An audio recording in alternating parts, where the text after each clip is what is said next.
To call the Joint Legislative Audit and Review Commission to order. And if we could call the roll, is that possible? We can. Okay. Good morning, members of the commission. Good morning.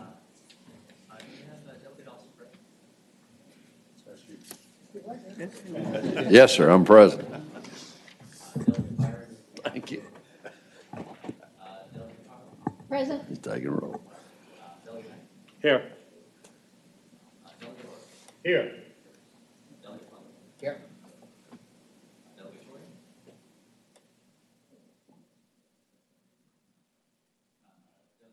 Here. Here. Here. Here. Here. I'm present. Here.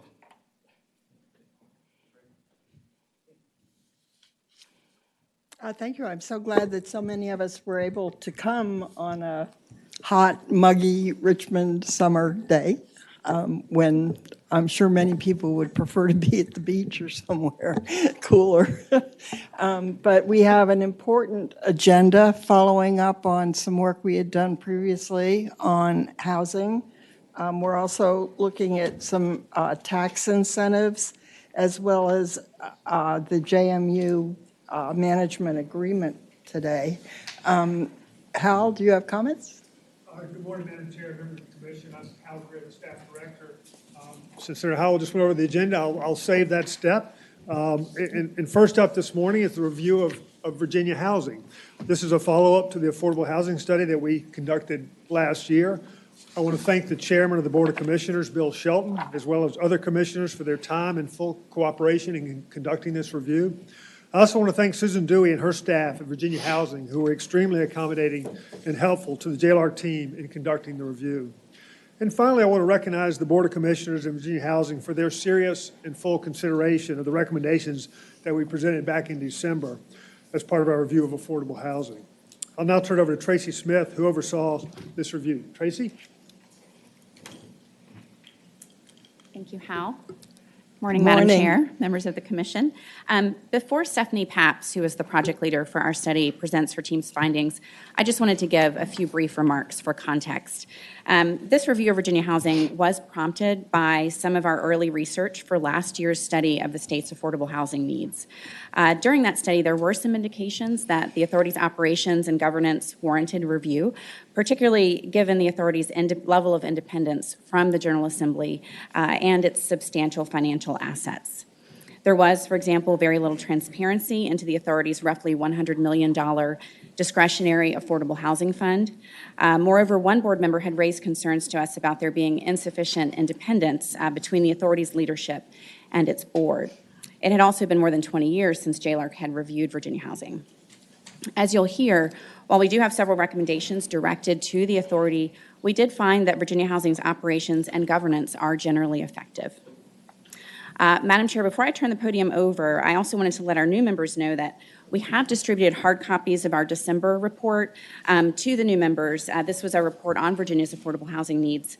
Not only did we distribute it because we think that it is an extremely informative and well-researched resource for General Assembly members on the issue of affordable housing, but it really is a companion report to what Stephanie will present to you all this morning.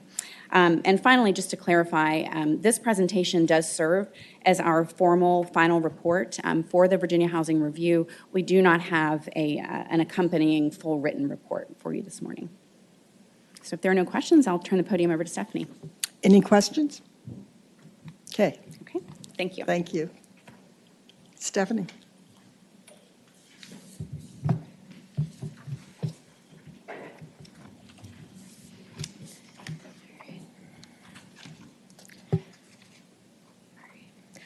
Good morning, Madam Chair, members of the Commission. My name is Stephanie Papps, and I was the project leader for our review of Virginia housing. I'd like to thank Ellie Rigsby for her work on this study. This study of Virginia housing was a continuation of the affordable housing study that we briefed to the Commission in December of last year. This concluding portion of the study focused on Virginia Housing's REACH program and the staffing, management, and oversight of the authority. The mandate for this study directed us to review various aspects of Virginia's affordable housing needs and efforts to address those needs. We focused on the effectiveness of Virginia housing because it was created by the General Assembly to address the shortage of affordable housing in the Commonwealth, and it currently has the most resources for addressing affordable housing needs. This slide lists the main questions we considered for this portion of the study. One of our primary study questions focused on a fund Virginia Housing created and operates called REACH.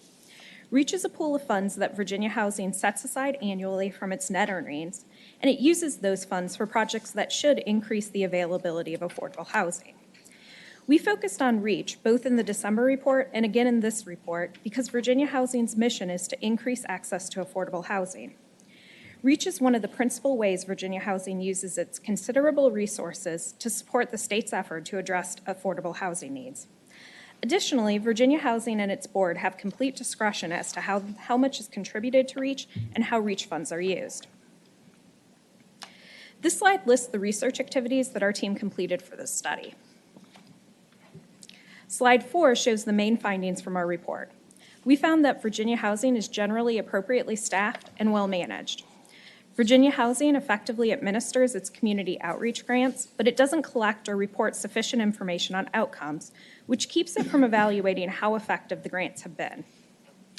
Virginia Housing's board has taken an active role in advancing the authority's mission, but it hasn't received enough information about how programmatic decisions impact the authority's financial performance. And finally, Virginia Housing's board hasn't actively overseen the authority's internal audit function. Madam Chair, I'd like to start by giving you some high-level background on Virginia Housing and what they do. Virginia Housing is an independent state authority that acts as a bank for funding affordable housing. It uses federal flexibilities and programs as well as other resources to provide low-cost financing for multifamily rental developments and single-family home loans. Virginia Housing receives no state general funds, and it generates revenue through its lending activities. Virginia Housing is considered a state housing finance agency, or HFA. Every state has an HFA, and Virginia Housing is considered one of the highest performing in the country because of its large loan volume. Virginia Housing's net asset balance of $3.7 billion is also larger than most other HFAs. Virginia Housing has consistently earned over $100 million in annual net revenue. The December report contained a variety of recommendations regarding actions Virginia Housing could take to maximize its support for affordable housing. Since that report, the Virginia Housing Board has received regular updates on the implementation status of those recommendations, and there are plans to implement most of them. This next section expands on some of the findings and recommendations from the December report to assess the extent to which Virginia Housing is using its REACH funds to maximize support for affordable housing. Madam Chair, I'll pause here for any questions. Are there any questions so far? I don't see any. Virginia has two main sources of state housing funds that are discretionary, meaning that they're not subject to federal rules and regulations around how they can be used. The first of these fund sources is the Virginia Housing Trust Fund. As you all know, this source of funding is appropriated by the General Assembly from state general funds. The second of these fund sources, and our focus in today's briefing, is the REACH Fund. Virginia Housing created the REACH Fund as a way to account for how it was reinvesting its earnings in affordable housing. The Board of Commissioners allocates a portion of Virginia Housing's annual net earnings to REACH, and that percentage has effectively been 70% since fiscal year 20. Virginia Housing then uses those funds for projects that should increase access to affordable housing. Historically, the amounts available through REACH have been larger than the Virginia Housing Trust Fund. In fiscal year 23, $75 million was appropriated to the trust fund, and $110 million was allocated to REACH. As we discussed in December, Virginia has a very large need for affordable housing across the state. Addressing those needs will be costly, so one of the questions we asked was whether there were any resources that could be better utilized to expand access to affordable housing. Currently, the main resource available is Virginia Housing. With net assets of over $3.7 billion and annual net earnings of over $100 million, we asked whether Virginia Housing could invest more than it has been in REACH. To conduct this work, we contracted with CSG Advisors, a national expert on housing finance that has done financial reviews and analyses for many other state housing finance agencies. CSG found, and we recommended in the December report, that Virginia Housing could make 2 changes to the formula they use to calculate the REACH contribution. These changes would result in an additional $300 million for REACH over the next decade. Virginia Housing's board has modified the REACH calculation for fiscal year 23 only, but the board has expressed concerns about committing to increased contributions in the long term. However, the structured financial review that CSG conducted showed that modifying the formula and increasing the amount of net earnings that it reinvests in affordable housing through REACH won't impact the authority's financial strength or bond rating over the long term, even in the case of an economic recession. We'll continue to follow the board's actions on REACH contributions, as this is an important resource that could be better maximized to contribute towards addressing the state's affordable housing shortage. Virginia Housing uses REACH funds to fund 3 different types of activities. First, they use REACH to support affordable rental housing development. Second, they use REACH funds to improve access to homeownership for low and middle income households. The December report contained findings and recommendations related to REACH-funded rental and homeownership projects. Virginia Housing also uses REACH to fund community outreach grants, which is what we focused on in this report. These community outreach grants provide broad grant support to a variety of housing-related organizations.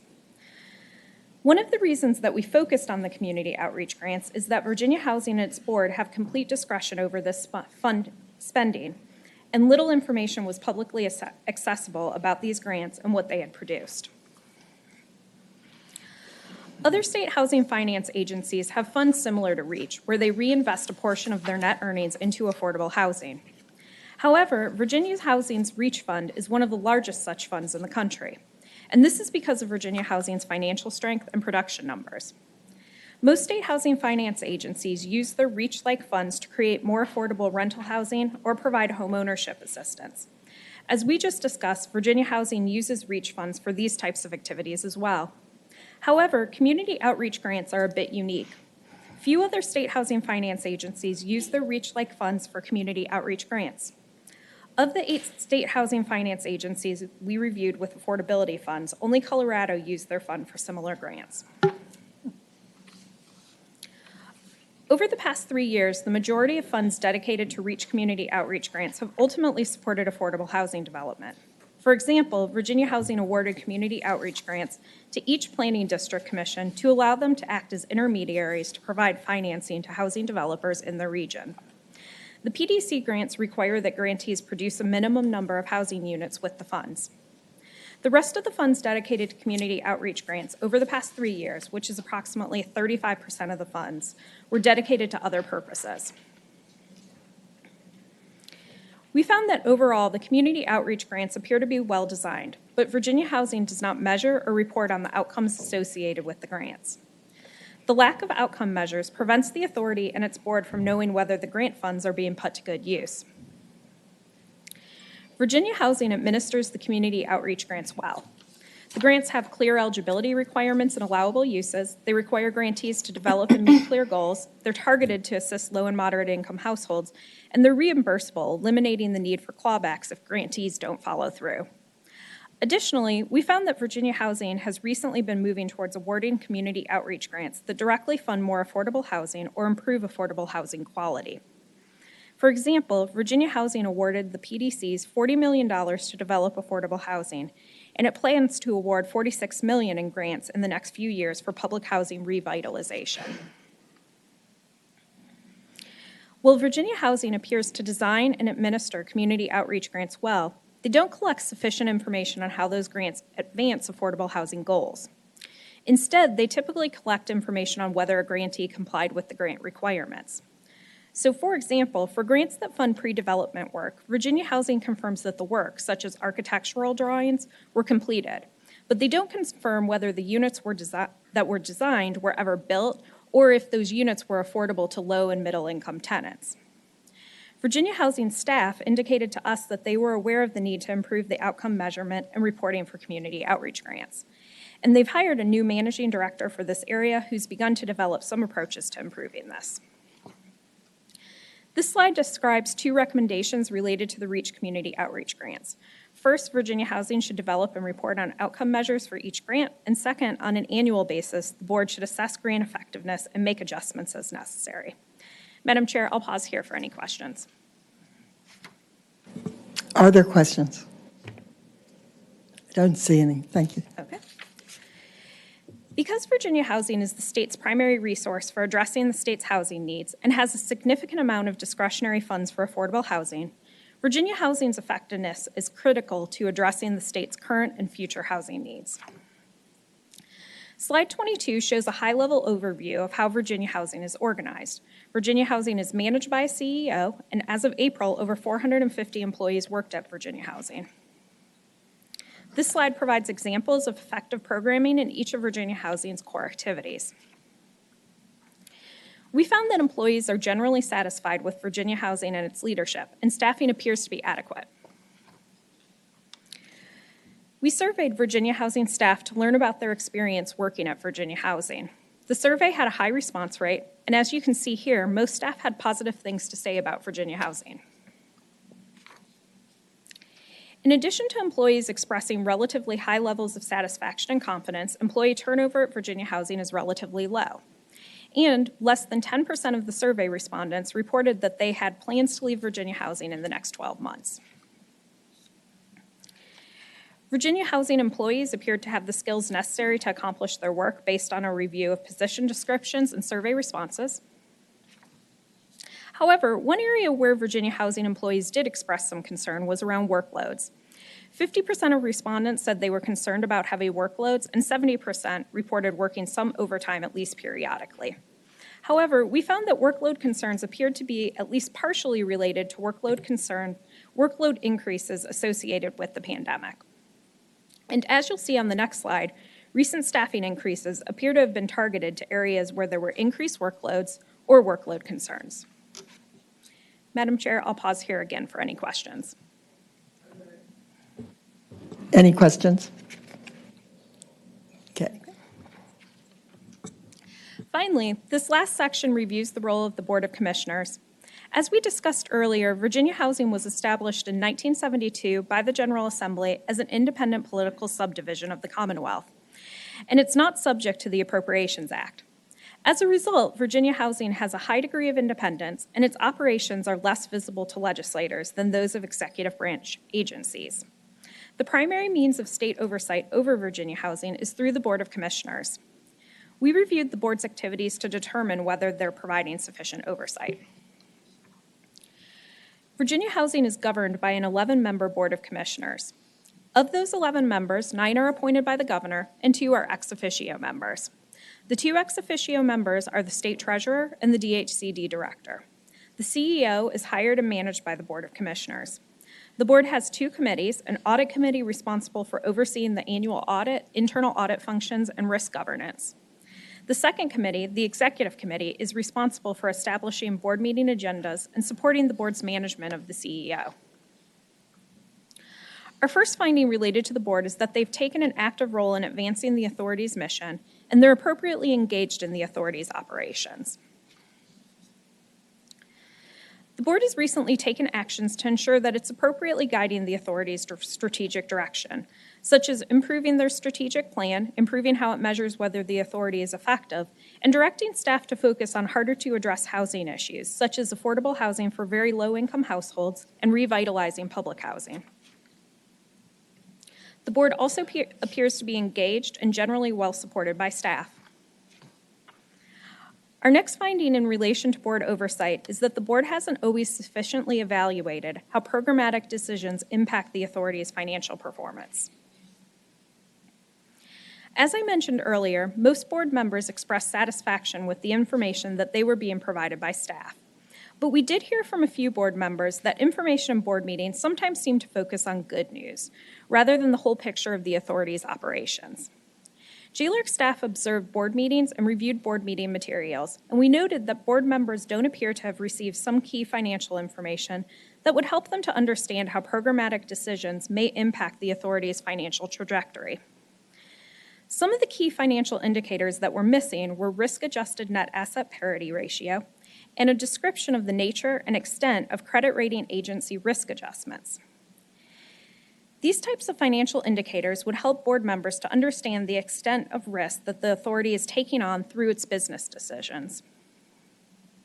For our December report, CSG advisors analyzed these financial indicators and determined that if Virginia Housing continues some of its recent lending practices, at least one credit rating agency could consider adjusting the authority's credit rating in the future.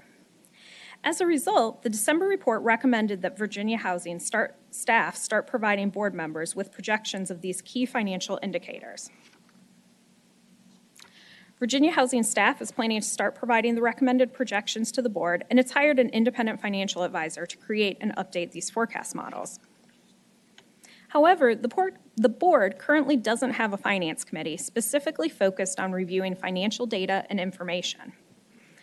A dedicated finance committee could add value to the board's governance by spending additional time with staff discussing financial indicators, receiving presentations directly from independent finance advisors, and developing expertise on the authority's financial status and strategy. We recommend that the Virginia Housing Board establish a finance committee, and we've noted two potential options for doing so, one of which was suggested to us by the board chair. Madam Chair, I'll pause here for any questions. I have a question. Senator Locke. You said that the board has not been privy to some of the financial operations of Virginia Housing. Yeah, so, yes, ma'am. The board was receiving financial presentations from staff in the past, but they didn't include some of the financial indicators that would help them understand sort of what the impact of business decisions would be on the authority sort of going into the future.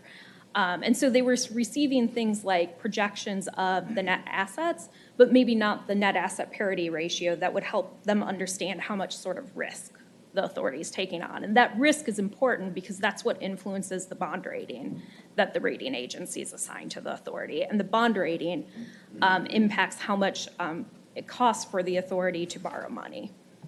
Okay, I have another question.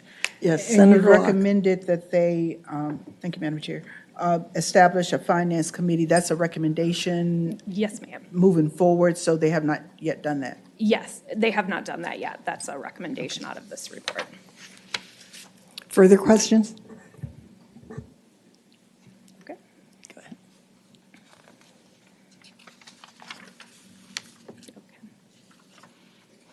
Okay. The next finding in relation to the board is that it has not actively overseen the authority's internal audit function. Large organizations typically have an internal audit division to provide assurance that the organization effectively manages and controls its largest risks. Internal audit should be situated to allow the division to exercise independence from management, and so internal audit divisions typically functionally report to the organization's governing body. However, internal audit may still be administratively managed on a day-to-day basis by the organization's leadership. Virginia Housing has an internal audit division, but it has experienced significant staff turnover over the past few years, especially since the beginning of the pandemic. The division's 3 auditors were reassigned to the rent relief program during the pandemic, and ultimately they took different jobs in the authority. That left just the internal audit director in the division, and he retired in 2022. With the turnover rate, only 1 internal audit review was issued over the past 2 years. A new internal audit director was hired in February, and she's actively recruiting for new internal audit staff. The board could take a more active role in directing internal audit's work. For example, the audit committee does not have direct hiring, performance management, or compensation authority for the internal audit director. Additionally, the previous audit reports focused on compliance, which, while important, may not be the most important risk that the board is concerned about. The audit committee has the authority to request that an internal audit conducts certain types of reviews, and internal audit staff could help board members understand what types of work they can conduct and what might be most useful to board members in their role as a governance body. We recommend that the board amend its audit committee charter to give the audit committee a stronger role in directing the internal audit division's work and its relationship with the board. Madam Chair, I'll pause here again for any questions. Questions? Madam Chair. Yes, Senator McPike. Thank you, Madam Chair. Was there any feedback with housing in terms of some of these recommendations? They've been out since December in terms of the relationship with the internal auditor. My experience says that the internal auditor can add extraordinary value to the overall policy questions in terms of identifying risk, mitigating risk. Has there been any movement to restructure or create a stronger relationship between the internal auditor and the board members? Well, these recommendations are new to this report, so, yeah. Okay. All right.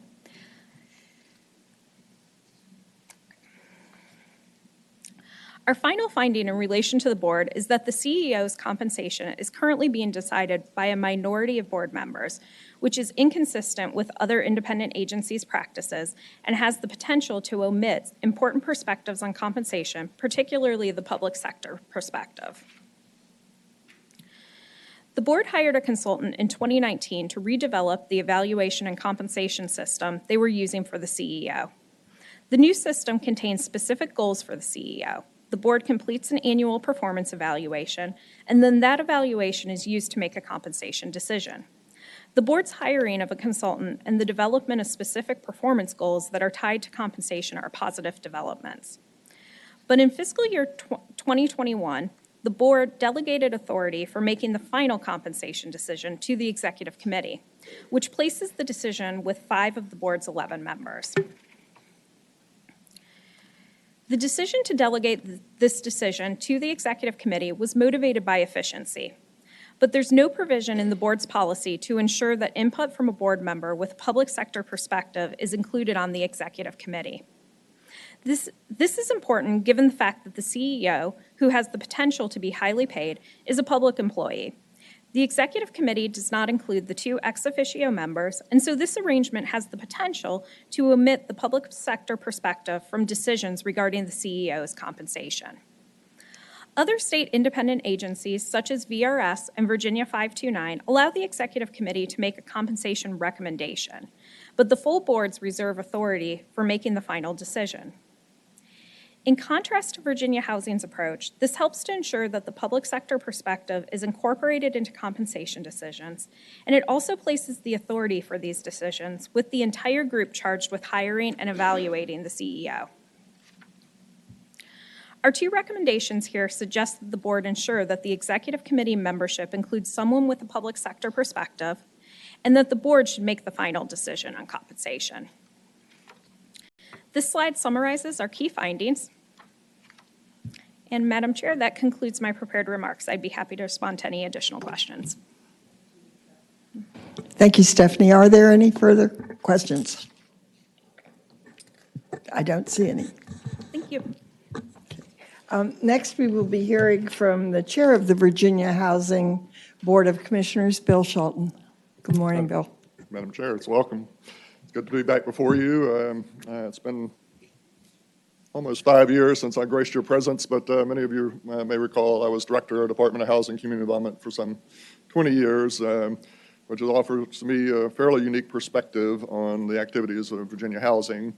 I've served as an ex officio member for 20 years, but now as a citizen member was appointed by then Governor McAuliffe and reappointed by Governor Northam, and currently serve as the board chair. So that is kind of my background related. And we would like to, as a board, express our appreciation to JLARC for the review. I think it was done in a very professional manner. There was great interaction between the board through the course of the study. JLARC staff was there. We have already begun, as has been mentioned, to implement the recommendations made in the previous report. Just calling one of those out, we have taken the initial action of increasing reach. The only thing that we said was that if we brought on outside consultants for finance, that we would like to work with them as we go forward with the final recommendations. So I have every expectation that we will do that. It's just more process right now, if you will. I especially appreciate the fact that JLARC has mentioned that we are an effective organization. I think we do have a very good track record, and I have a lot of results to show for that. Specifically, the report called out the community outreach grants, and I think that is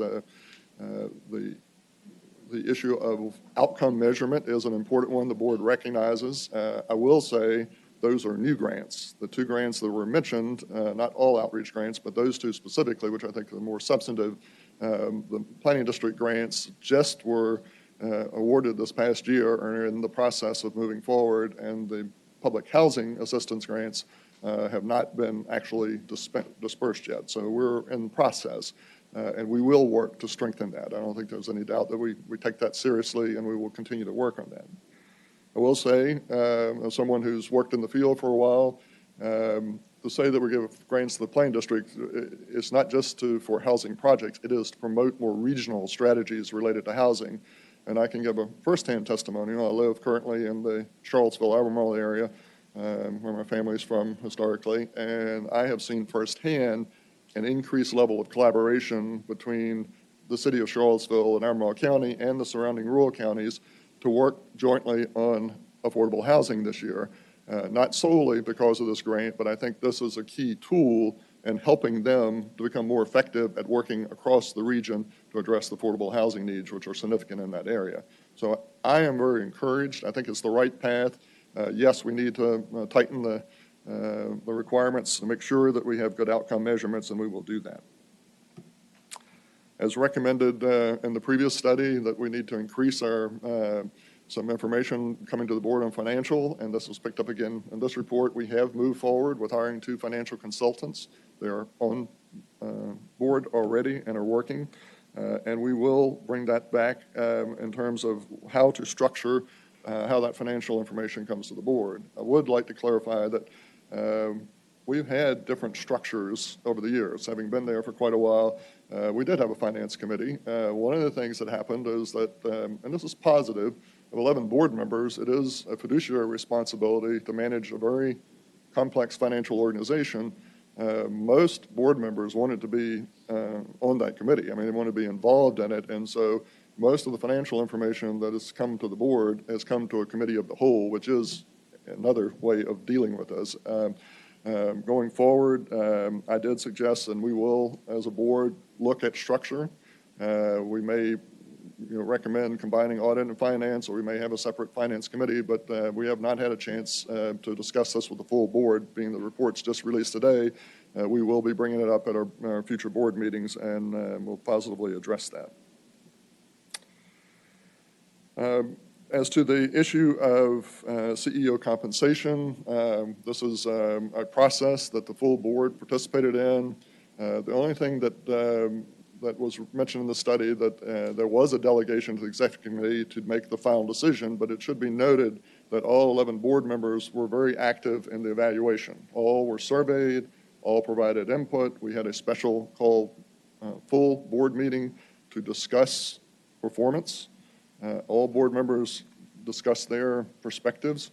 There is a model that the consultant has helped us develop, which outlines the compensation philosophy and how it should work, and then the executive committee did, in fact, apply that model as it was designed, and it was reported back to the board. The one step, and we will make that change as a recommendation to the board, it did not come back up for a full vote of the board, but the board was informed that based on their input, this is the action that was taken by the executive committee, which was the delegation that was given. We can reverse that, and I don't think there's any controversy to that.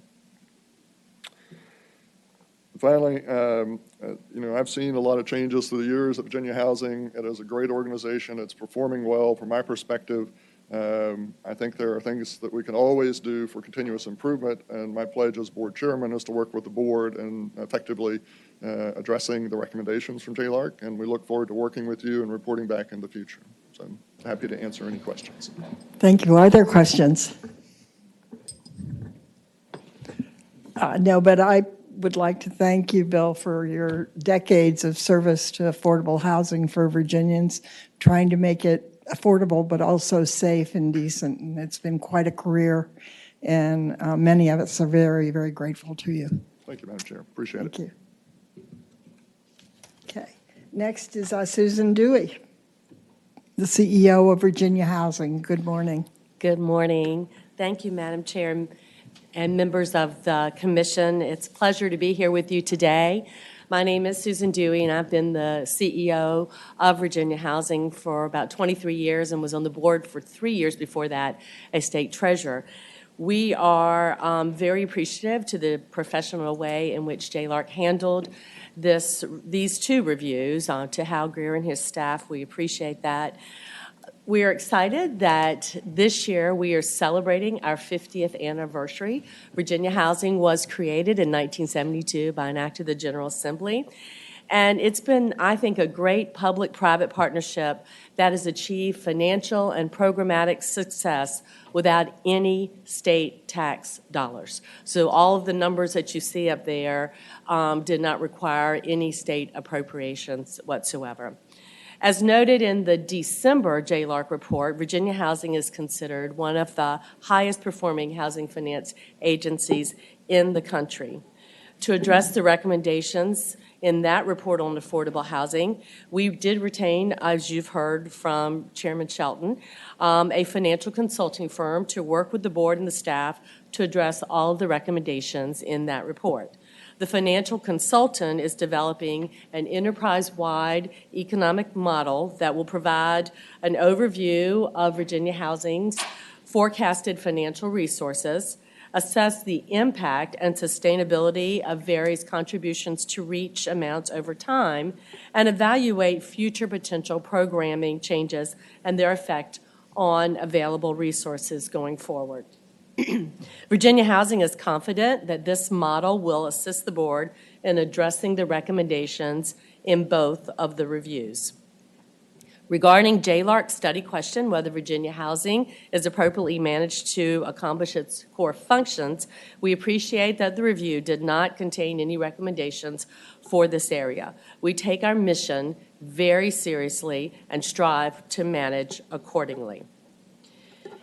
We are very pleased that this review found that Virginia Housing effectively administers our grants. We are going to be working to identify better outcome measures.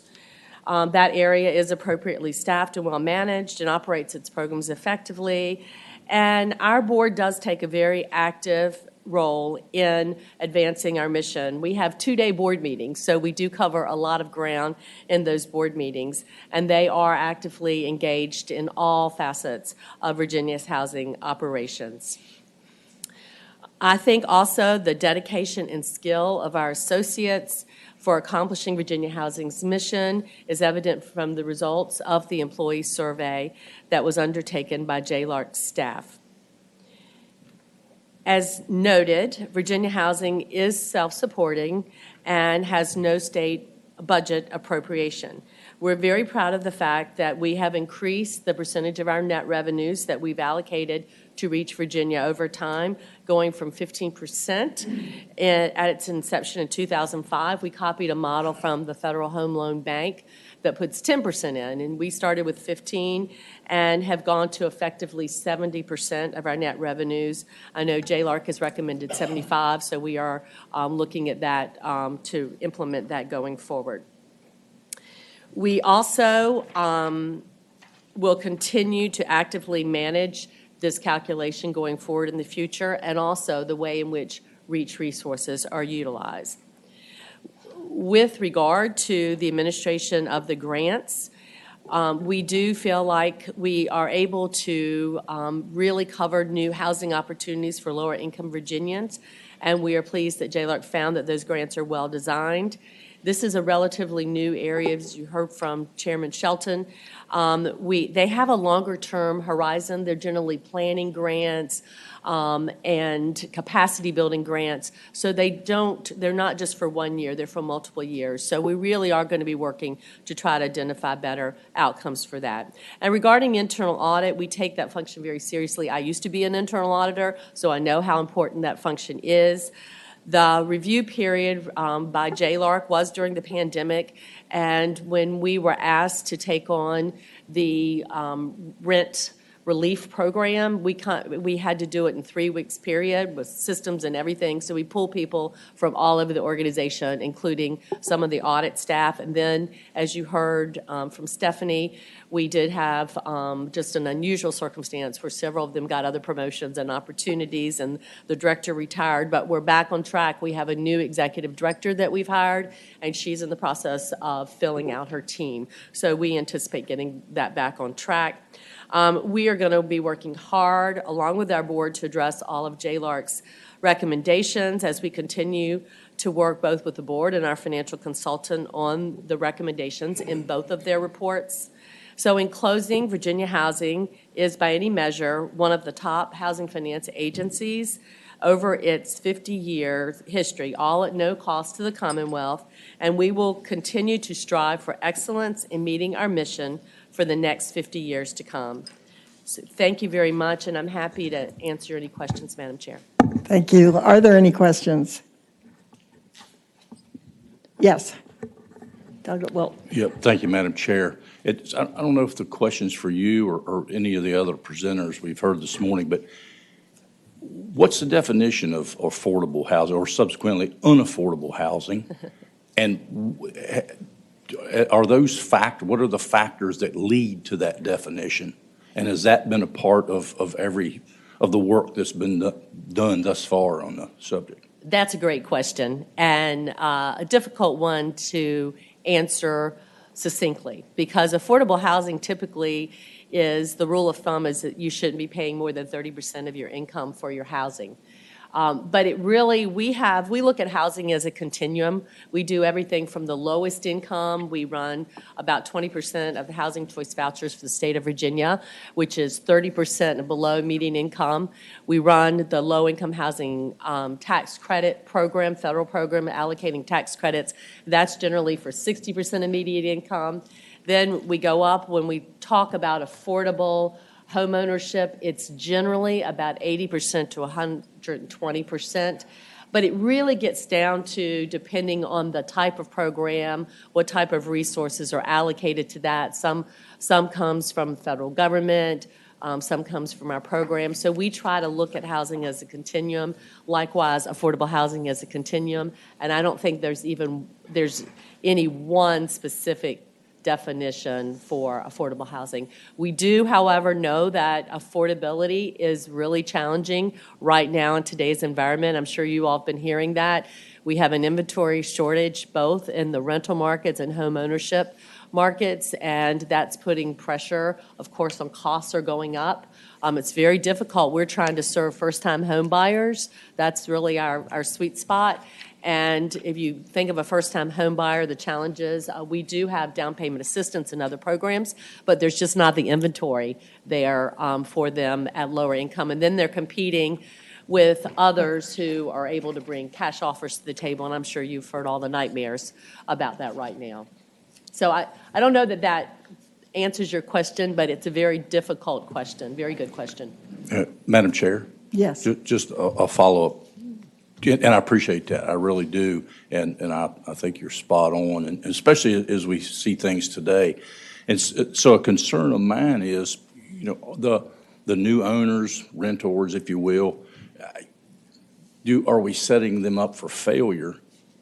Because if we subsidize their ability to get a home that, especially in today's market, we've seen prices just escalate.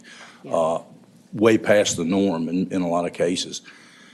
Are we long term setting those folks up for failure because the value is going to be assessed at what they are? I mean, taxes are going to come due one of these days, and so that's an area of concern that I have a little longer term.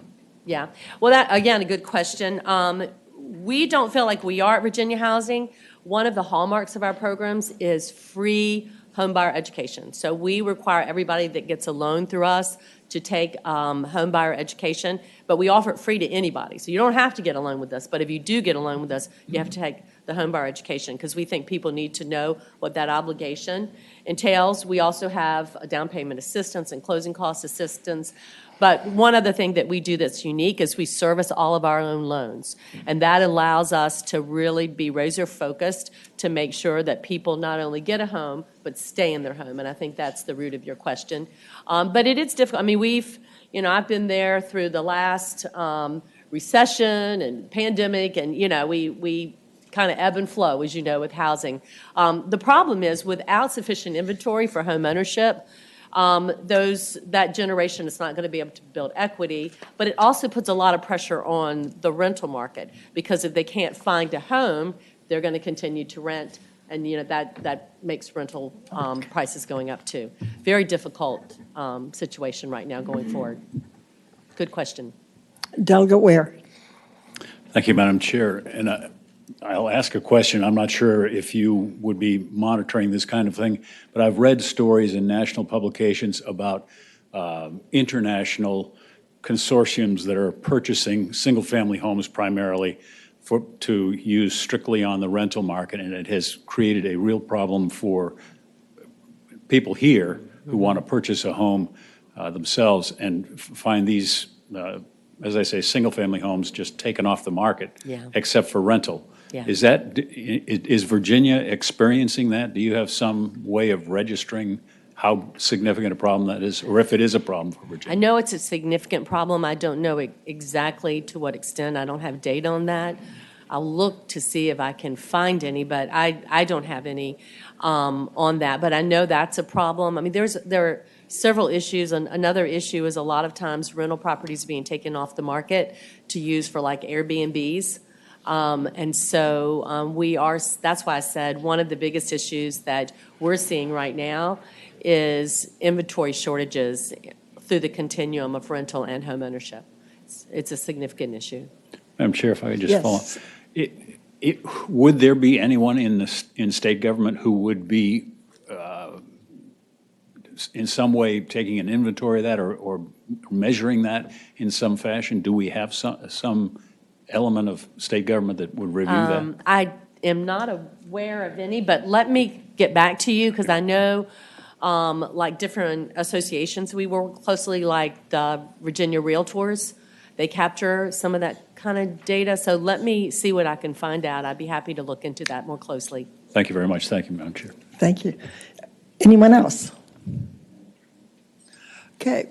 Madam Chair. Well, yes, Senator McPike. Thank you, Madam Chair. One follow-up on, I think I'd mentioned it last year, in terms of manufactured homes and the ability to provide some assistance, because the underlying land is owned obviously by a different entity. There's some levels of complexity. And I've also seen sort of the supply of available plots for manufactured home dwindling over time. Also in zoning ordinance issues where you don't allow tiny homes. And so there's sort of innovations in the market that fit in terms of a product. There's many different products, of course, but for this specific one, what are the challenges the board is seeing, and how do we tackle some of those? Well, there is still a stigma around manufactured homes and modular homes, but we know that that's also provides a good source of housing for a lot of Virginia citizens. And so we are really trying to do what we can to promote the benefits of that type of housing. We work closely with the Department of Housing and Community Development that does all, of course, the building code to make sure that they all meet code. But we're doing a lot of different things to try to increase inventory. One of the things that we're in the process of, we just did, is a 3D printed home.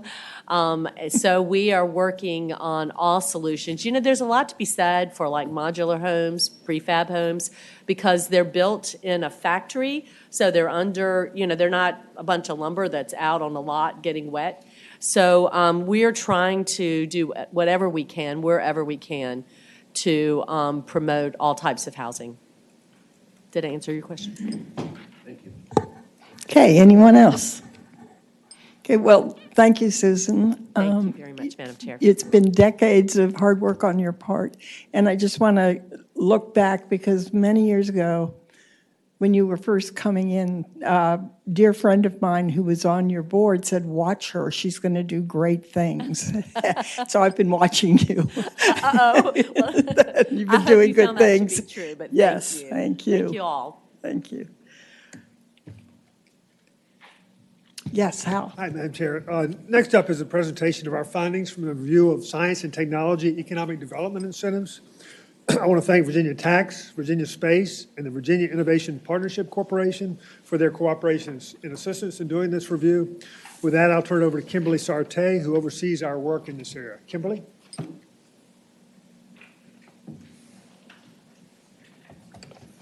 Thank you, Hal, and good morning, Madam Chair, members of the Commission.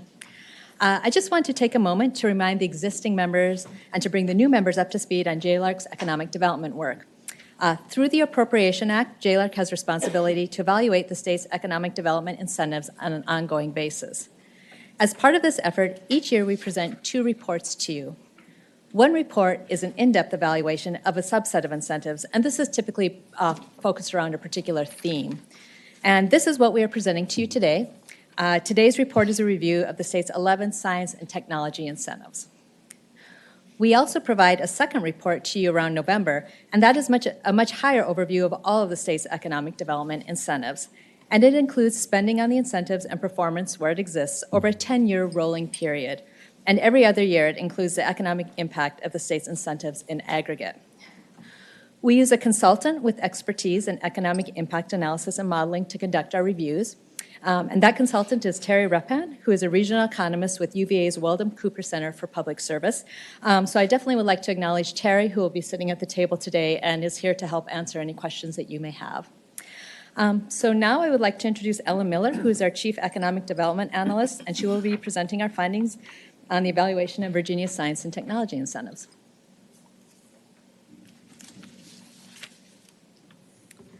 Thank you, Kimberly. Good morning, Madam Chair, members.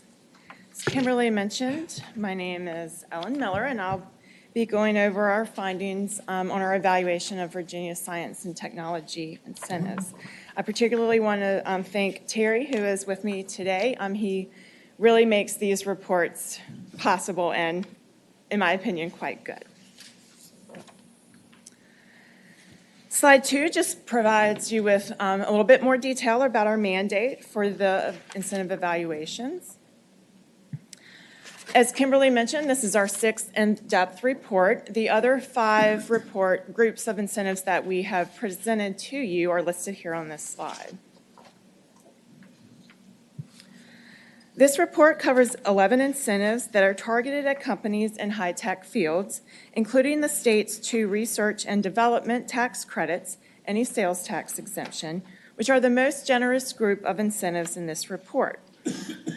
5 incentives are designed to encourage high-tech business startup development and growth, such as the state's Angel Investment Tax Credit and the GAP Funds program.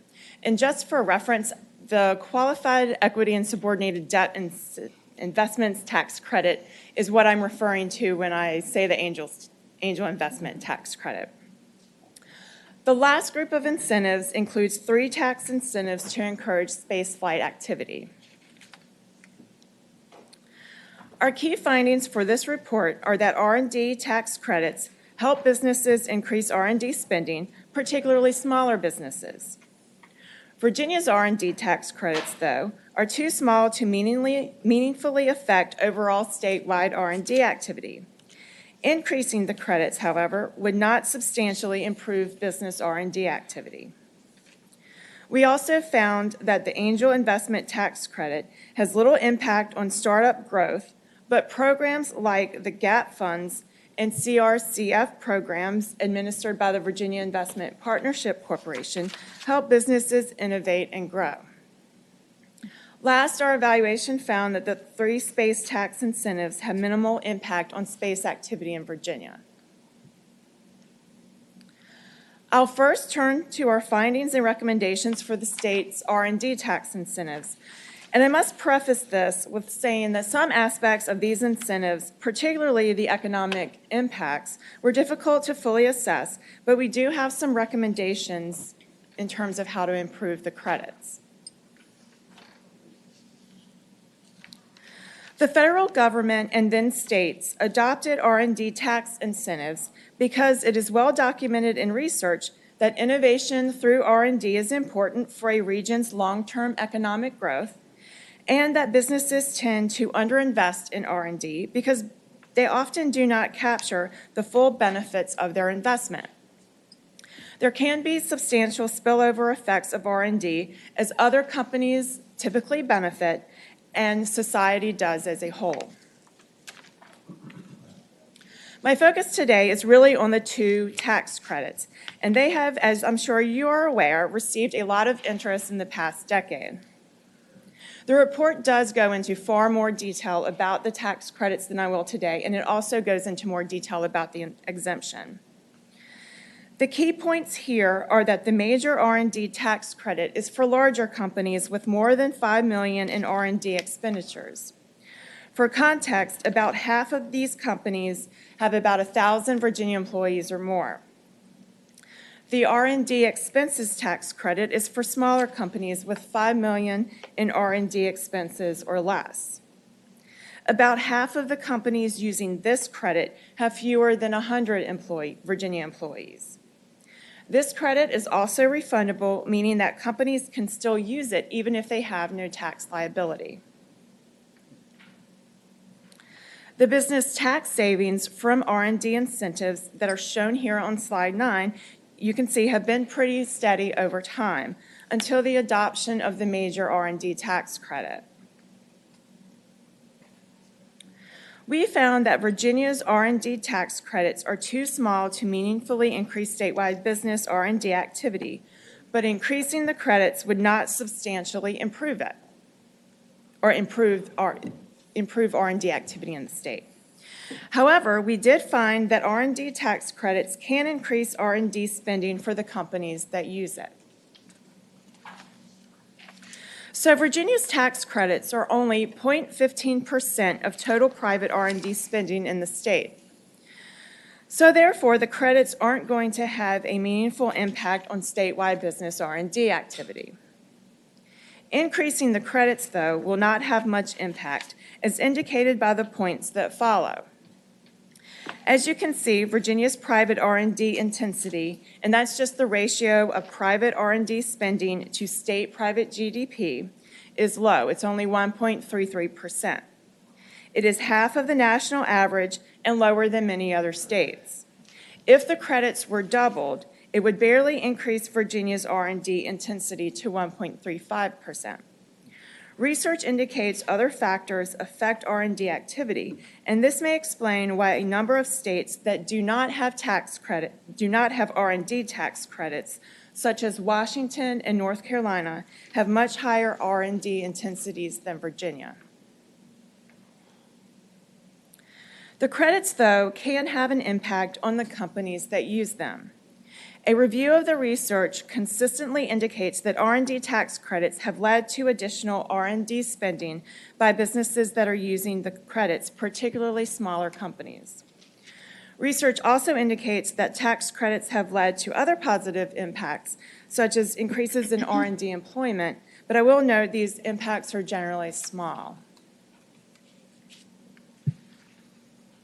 We also estimate that the R&D incentives have negligible economic benefits and negligible returns in revenue relative to other incentives that we have evaluated so far, but I'll also point out these are likely underestimated. For economic benefits, we estimate the job creation, state GDP, and personal income that is added to the economy because of the incentives, and then assess them for every $1 million spent to make the results comparable across incentives, because spending does vary widely by program. We also estimate the return in state revenue generated for every $1 spent on the incentives. We compare the results across all incentives that we have evaluated and rate each incentive as having a high, moderate, low, or negligible economic benefit and return in revenue. This slide shows that all 3 R&D tax incentives have negligible economic benefits and negligible returns in revenue. One reason this occurs is because R&D activity in and of itself isn't the job creator like other incentivized activities, such as locating a major manufacturing plant in the state. These are also underestimates because the analysis does not include estimates of the spillover benefits to other companies and the public, and these are difficult to measure and then estimate what their regional impact is. Research also suggests that impacts of R&D are not realized until 5 years or more down the road, but our analysis looked at a shorter time frame, so it excludes these longer-term effects. Our report includes several recommendations for the General Assembly to consider to improve the effectiveness and the economic benefits of the R&D tax credits. The first is to prioritize credits to smaller companies. Smaller companies are typically more financially constrained, and this makes the credit more meaningful to them and allows them to spend more on R&D than they otherwise would have. This would also make Virginia consistent with a number of states that prioritize smaller companies, either by restricting R&D tax credits to smaller companies or by providing them with a more generous credit. Slide 17 states our recommendation for the General Assembly to consider reallocating a portion of the major R&D tax credit to the R&D expenses tax credit to prioritize smaller companies. Or the General Assembly could consider combining the two credits into one and giving priority for awards to smaller companies. The next three recommendations are really specific just to the major R&D tax credit. They also should be considered even if the credits are combined. Two of the recommendations would help address the fact that the credit is heavily oversubscribed, as you can see on this slide. Because the credit has an overall annual cap, it has been prorated each year, and businesses have received only a small fraction of their eligible credits. For example, if you look at 2020, the credit was prorated at 15%, and this means that businesses only received 15% of their eligible credits that year. To help address this, consideration should be given to adopting a step rate reimbursement structure rather than the current reimbursement rate, which is 10% of eligible R&D expenses. A step rate structure could have a 10% rate for the first $1 million in R&D expenditures, and then 5% for the rest.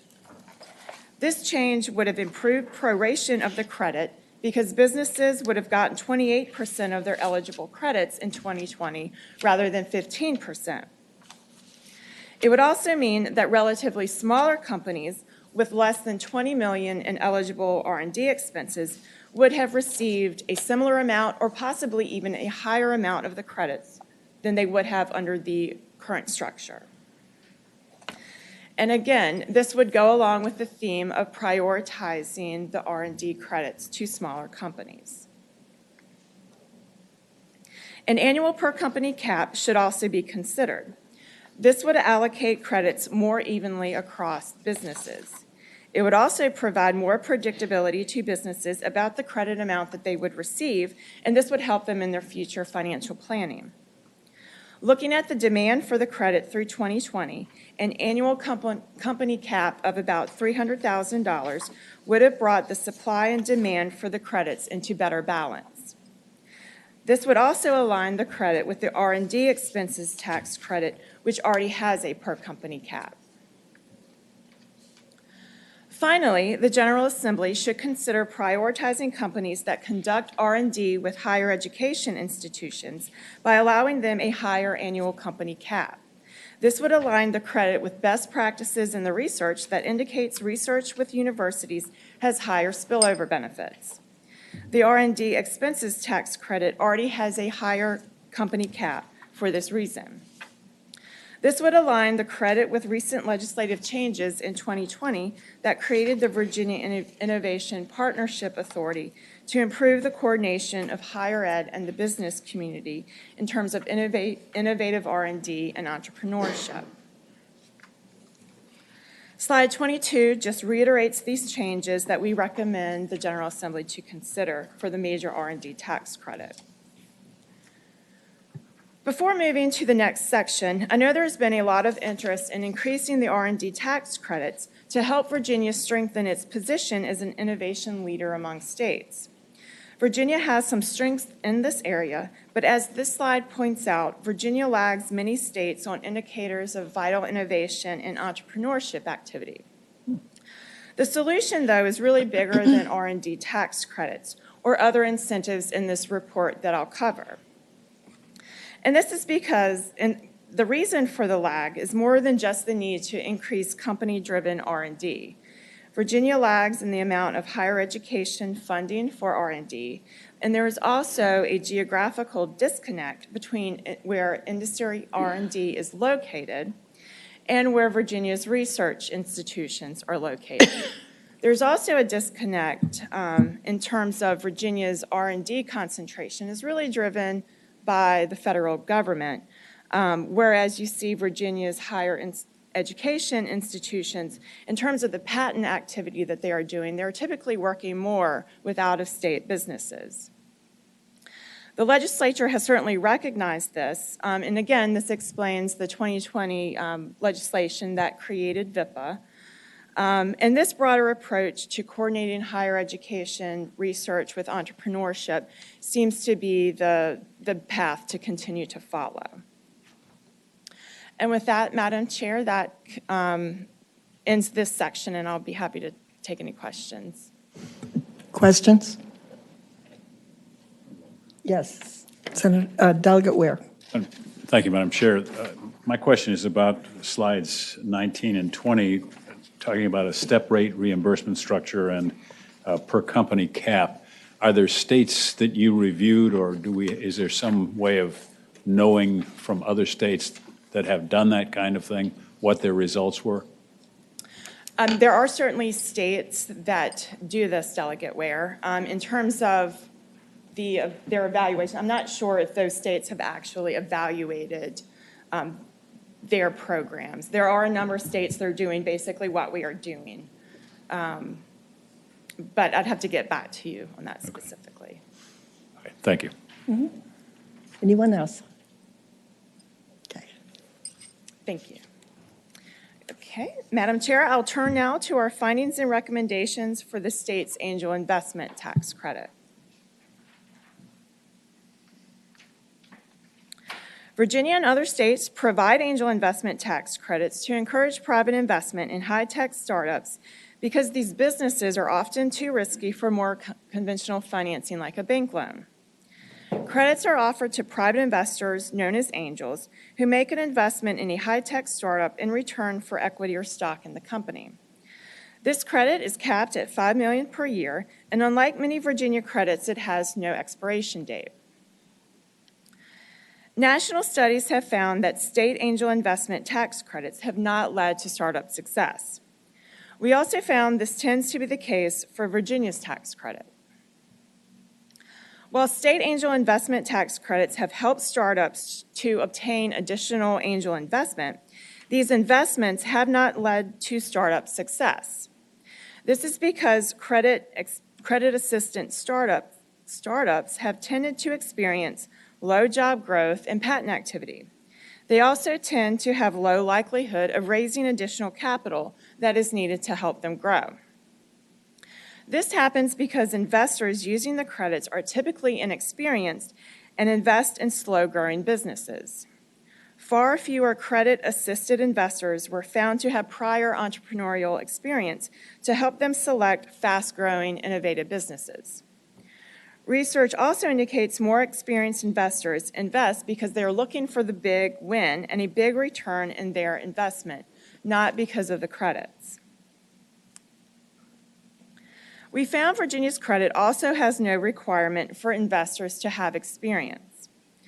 Now, the businesses that are using the credit do have to be in a high-tech field, but this doesn't necessarily guarantee that the plan is for the business to grow or that the founders or business owners have experience to develop and grow the business. As you see on this slide, the businesses assisted by the credit have not leveraged substantial amounts of additional investment needed to grow. The $20 million in tax credits between 2017 and 2020 may have leveraged about $65 million in private investment for a leverage factor of 3.2. This leverage factor or ratio is much lower than that of other similar Virginia programs during this time period. We also found that the credit has negligible economic benefits for every $1 million spent on them and a negligible return in state revenue. For context in terms of why these are negligible, we also estimate that the average incentive generates 78 additional jobs, 14 million in additional state GDP, and 7 million in personal income. The return in state revenue for the average incentive is 44 cents. However, as you see on this slide, the results here for the angel investment tax credit are much lower. Slide 32 lists our recommendation for the General Assembly to consider eliminating the angel investment tax credit. Eliminating it would also be consistent with 9 other states that had angel investment credits and eliminated theirs. We do think, though, that if it is not eliminated, substantial changes should be made to the credit. The changes are listed here on slide 33 at a high level, but there's far more detail in the report. And Madam Chair, that completes that section. I can address any questions. Thank you. Questions? Please go on. Okay, thank you. Now I'll turn to our findings for the GAP funds and CRCF programs. These programs are administered by the Virginia Innovation Partnership Corporation, or VIPC. The Commonwealth Research and Commercialization Fund, or CRCF, was merged with another program in 2020 to create a new program, the Commonwealth Commercialization Fund. The GAP Funds program still exists, with the main change being its name, and is now known as Virginia Venture Partners. Our evaluation, however, does not account for any of the changes in 2020 or after to the CCF program. Our study period really covers fiscal year 11 through fiscal year 20, and that's for all incentives, and also the changes are too new to evaluate. Slide 35 gives a basic description of the programs. GAP Funds is a seed or early stage investment program in which VIPC makes investments in high-tech startups. So VIPC is like the angel investor in this case, and VIPC retains ownership interest in the company and also provides guidance to help the company grow. We looked at 2 CRCF sub-programs that provided grants to companies to help them develop and bring their products to market. One is the commercialization program, and the other is the SBIR STTR Matching Funds Program, through which startups receiving these federal grants can obtain additional state grant funding. Our main finding for both of these programs is that they appear to help startups innovate and grow. Slide 37 shows the leverage factor for these 2 programs for the entire study period. So that's why the numbers are different here than they were on the prior slide. As you see here, both programs have very high leverage factors, which suggests these startups have received large amounts of additional investment to help them grow. These programs also report positive outcomes on other measures that are listed here on this slide.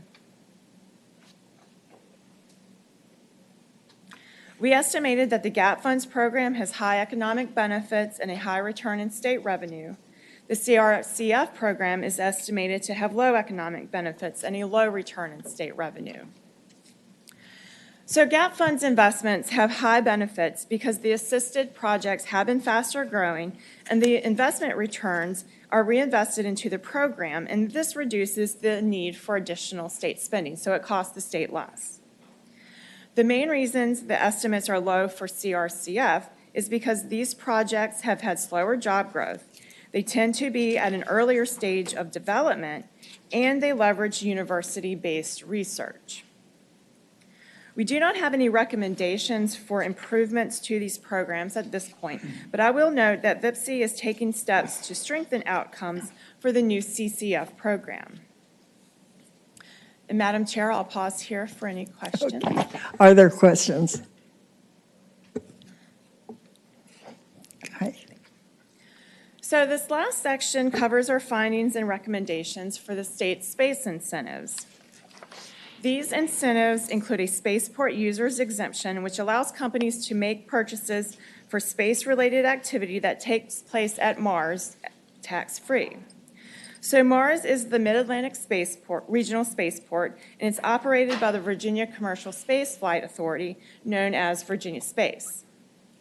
The state also offers 2 income tax subtractions for space launch companies.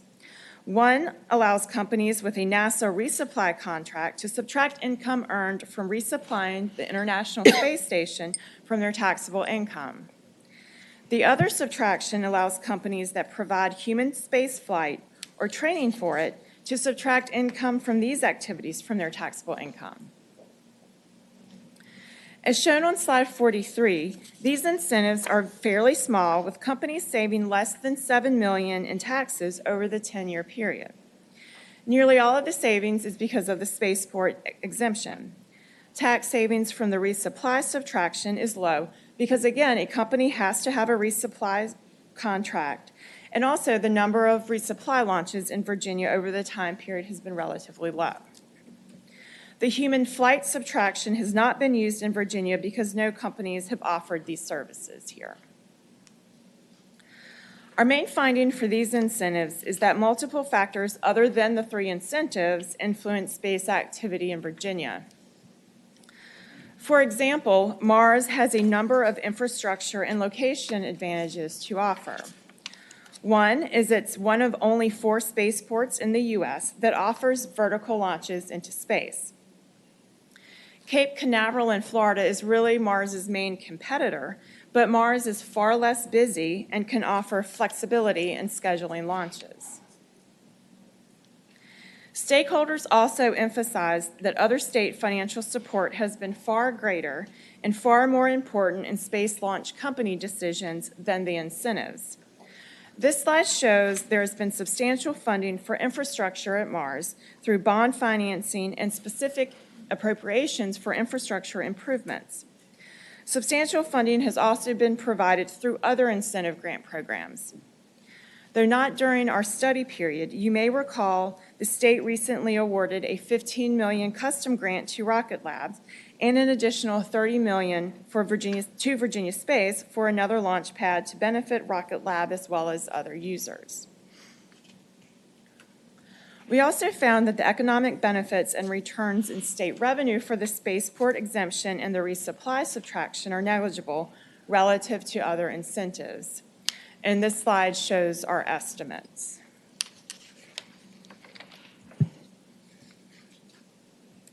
Even though the spaceport exemption is likely not a major factor influencing space launch decisions, and it does have negligible benefits, it appears reasonable to maintain it. Space launch companies do use the exemption, but it is likely most meaningful for their suppliers and their subcontractors, particularly now with efforts to grow their presence in the region to support increasing launches at Mars. Other states with space launch facilities also have similar exemptions. Keeping the exemption would also maintain similar tax treatment with other very capital-intensive industries that Virginia has chosen to provide exemptions for. However, we do recommend the General Assembly consider eliminating the 0G subtractions. The resupply subtraction benefits very few users, and it won't help the state continue to attract space launch companies because very few have a resupply contract with NASA. The human flight subtraction has not been used, and though Rocket Lab's Neutron rocket is designed for human flight, we found no indication this subtraction influenced their decision to launch from Virginia, or that Rocket Lab even plans to launch human from Mars on the Eastern Shore. And slide 51 just reiterates this recommendation that I just mentioned. And with that, Madam Chair, I am finished my prepared remarks, but I'd be happy to address any other questions. Thank you. Are there any questions? Yep. Matt. Yes. Madam Chair, So, thank you. well, Forgive me for being kind of late to my question. Had to think on it a little bit. This is Back on complex stuff. Back on slide 21. talking about the tax credit with the higher education institutions. Could you walk me through that again? What are you thinking there?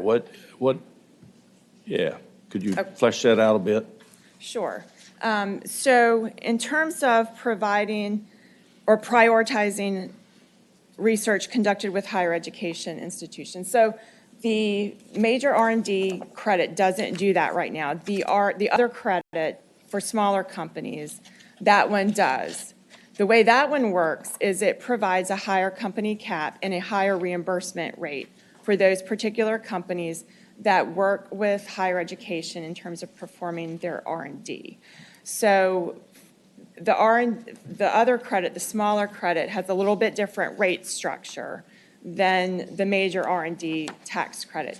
So for this one of our prior recommendation is to put in place a per company cap.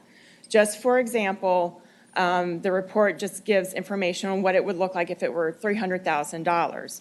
So if that was the typical annual cap for a company, then basically all it would be increasing the cap for a company that worked with UVA or one of the other research institutions in Virginia for their R&D.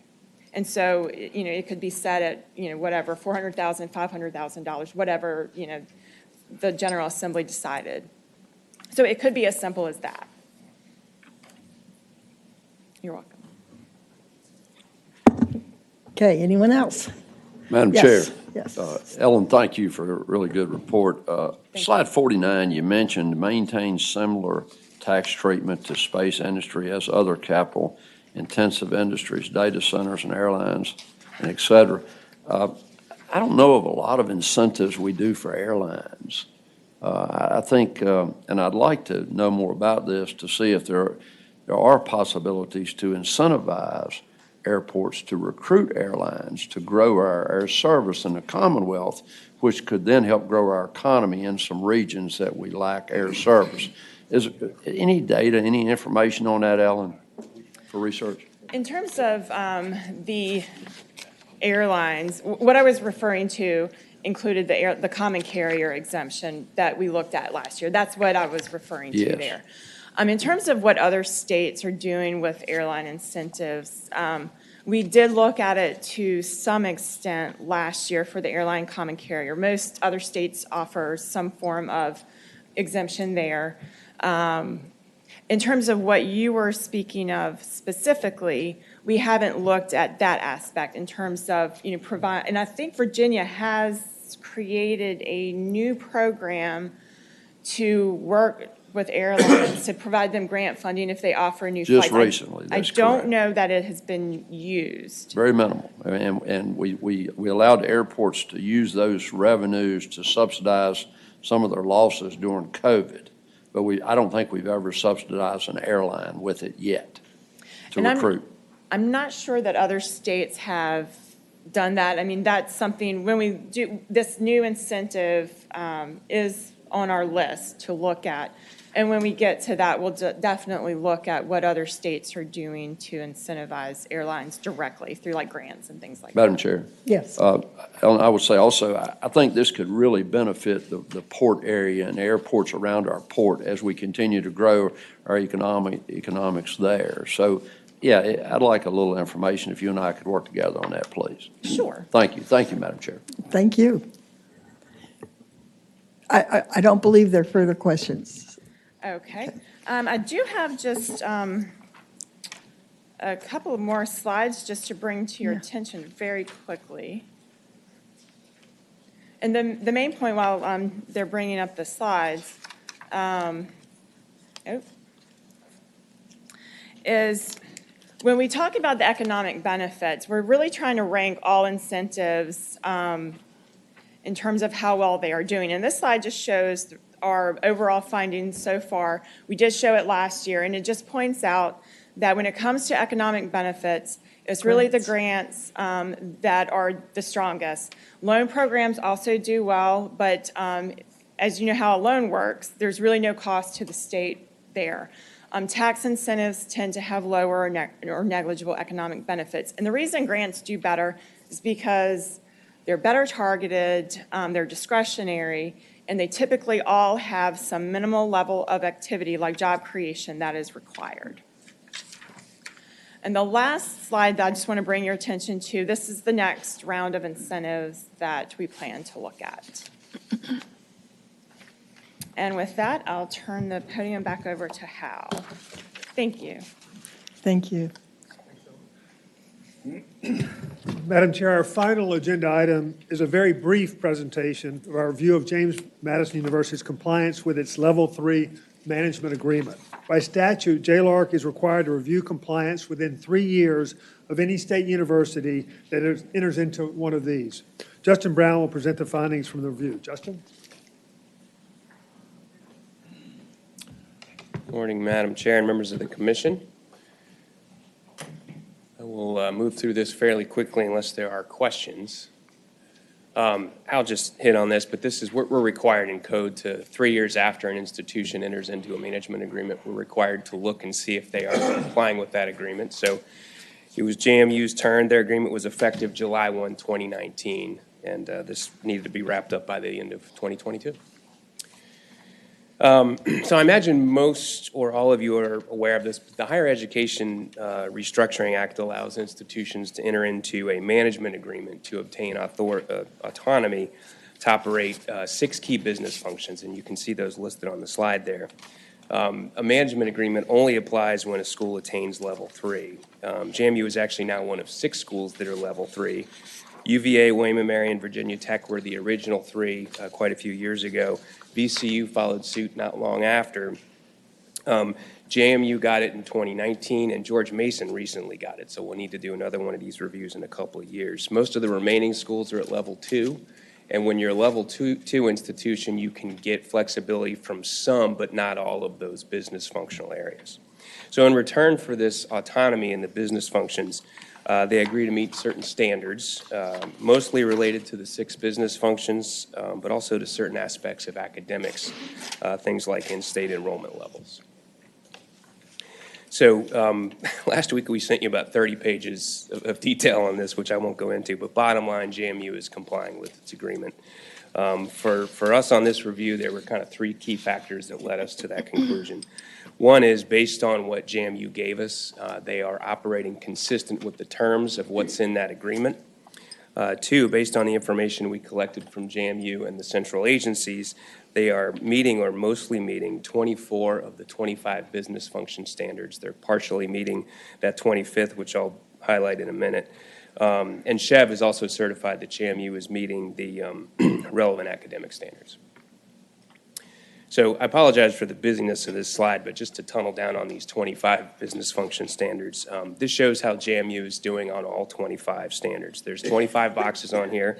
Each box represents a standard. For example, there are 10 standards related to financial management. You can see along the top, there's 10 boxes. So most of these boxes are dark blue, which means JMU is meeting or even exceeding on those standards.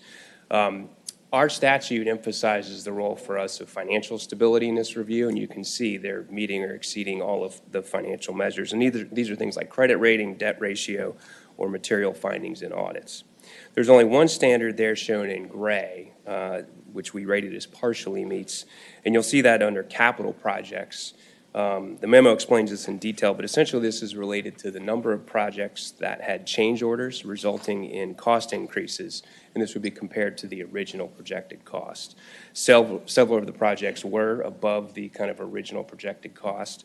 I would note, though, that all the projects were, in many cases, considerably below the appropriated amount, so in terms of the overall budget, they were still below. Last thing specifically related to JMU is its performance on the relevant academic standards. You can see those all listed there. And you see that they meet or exceed all 6 of those, and is primarily relate to enrollment and degree awards. So I will just close on a bit of a parochial organizational note. We've not done one of these reviews for about 10 years. The last one we did was for VCU. And some things have changed in higher ed during this period of time. So a few aspects of our compliance role should probably be updated a little bit. we think this can be pretty easily done with kind of some technical amendments. But the big one is the part of the statute requiring us to do this points to a set of performance standards that aren't being used in higher education anymore. So it would be nice to kind of clean that up. We, being good JLARCers, we still did it because the law asked us to, but that was quite a bit of additional work for us and for JMU and for Chev, quite frankly. The other thing is there's some discussion in there about things like cost saving and impact to students that I think maybe are not quite as relevant given the way that things have evolved with kind of achieving the different levels of autonomy. And I can talk about that in more detail if people would like. But if any members are looking for a relatively straightforward bill to carry in 2023, we'd love to, and that would probably not require going before appropriations or finance, I don't think.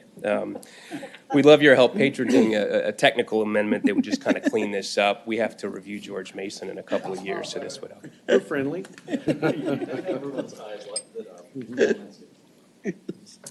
So that's all I have. We'd be happy to answer any questions if anyone Are has. there any questions? Madam Chair, Yes. if I may, Justin, do you know if JMU is value engineering their projects now to help bring their cost overruns under control?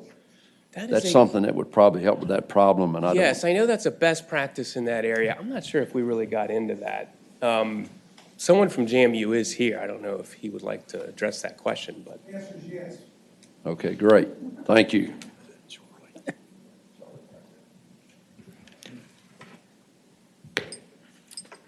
Thank That's all you. we have. No questions. Thank you. Thank you. Hal?